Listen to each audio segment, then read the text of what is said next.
Couple of weeks ago, we have reviewed the VIVO X100 PRO, and in that video, we promised we'll make a movie by using this phone because we found out it has such powerful image system, which is so good on video shooting.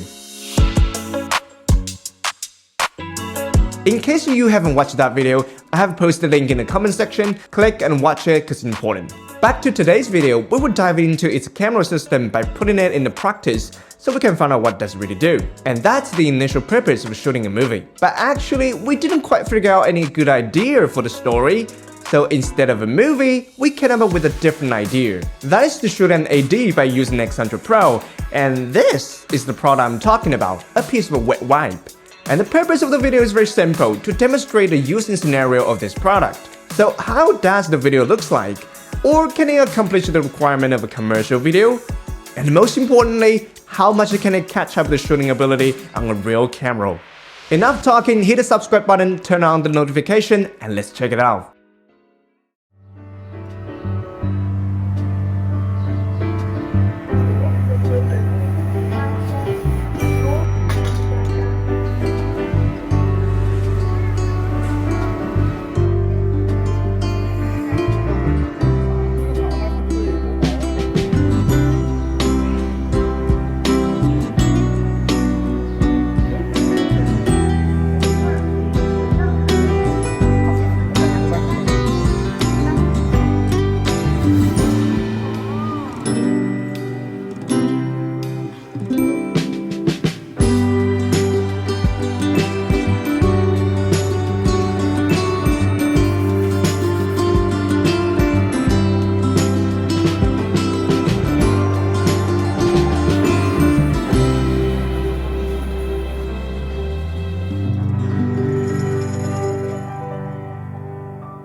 So this is the AD video we shot on VIVO X100 PRO. It looks okay, isn't it? But there's so many likes and dislikes that I want to share with you. I want to begin with its simulated field depth and aperture effect, which I'm personally thinking is better than the cinematic mode on iPhone. It is looking more natural and realistic. But is it really practical to use? The first point is still the one I was concerned about when shooting on iPhone 15 Pro Max and the Sony Xperia 1.5. That is, can white balance and exposure be locked in? Well, on iPhone, they made a compromise in the latest update, which is adding a feature that locks white balance during shooting. But how about exposure? There's only one way to lock it. Long press the screen, which is so difficult to use. Let me be more specific. When you lock both exposure and focus, the focal point stays still. If the object moves forward and backwards in the picture, it will lose the focus. But things are much easier on Sony because you can adjust many parameters including exposure and white balance. But on VIVO, like on other phones, it also have a professional mode. When switched to this mode, you can control the white balance to adjust colors, as well as ISO and the shutter speed to control the exposure. And generally, the aperture on phone stays unchanged. So I was very confident with it. Moreover, there are many other features in its professional mode. For example, it has peak focus, spot metering, overall integral metering, composition line, and so on. This makes it even a more promising camera. But unexpectedly, the lighting was uncontrollably changing even as I switched it to manual exposure control.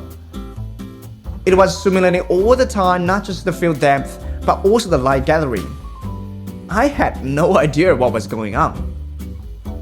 After I found out this is not professional as I expected, I decided to use the dynamic portrait mode, which is highly recommended to complete our video. But in this mode, there are less controllable settings. That is pretty much the same thing that happened on iPhone. But nevertheless, I have to confess that dynamic portrait mode did surprise me. First, it supports beautification, which is an extra bonus. The second feature is the built-in filter, which personally thinking is interesting. It works with the way of LUT, which is the thing you won't be unfamiliar with if you're editing video a lot. On this phone, you can import your own LUT and set it as the presetting. This is such a good idea that I hope we can have it on every single phone, especially on iPhone. So during the shooting, I've imported a LUT which I think it matches and covered the entire filming. But something unexpected always happens. I was not able to control ISO and white balance, so the picture was slightly changing. Therefore, try not to change the shooting scene or shooting under complex light condition with various colors. 1、2、3，开始。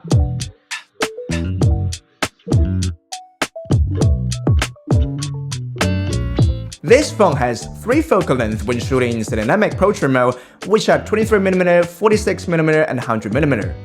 Let me explain it by this picture ratio. Shooting on Sony a7S III full-frame camera with anti-shaking and cropping, using the same 3 different focal lengths, the picture they captured is not as big as the one captured by X100 Pro. That is to say, VIVO has cropped the picture by a larger scale, so you cannot take these 3 numbers as a reference, cause it's not accurate at all. Moreover, the 46mm is actually magnified from 23mm through digital amplification, but not the physical way. As for the result, I feel that 23mm and 46mm are pretty close. The clarity didn't decrease because of the amplification. That is impressive. But on 100mm focal length, there are some slight quality damage. But I think it has much better effect than the zoom lens from Sony. And there's a small problem I personally thinking. That is, you can only choose between 24 frames and 30 frames. I don't see why they're so persistent with movie frames when it's not so good at movie shooting. I mean, who the hell will use this phone as a film camera? Nevertheless, the simulated aperture and the field depth is very similar to the real one on the real camera. Sometimes, I feel like it is even better. Back to our main question, has it reached the same level as a real camera? I know you want to say that's impossible, and you're correct. It is so far impossible. But we cannot just say that without any evidence. So, yes, we shot the whole video once again by using the real camera.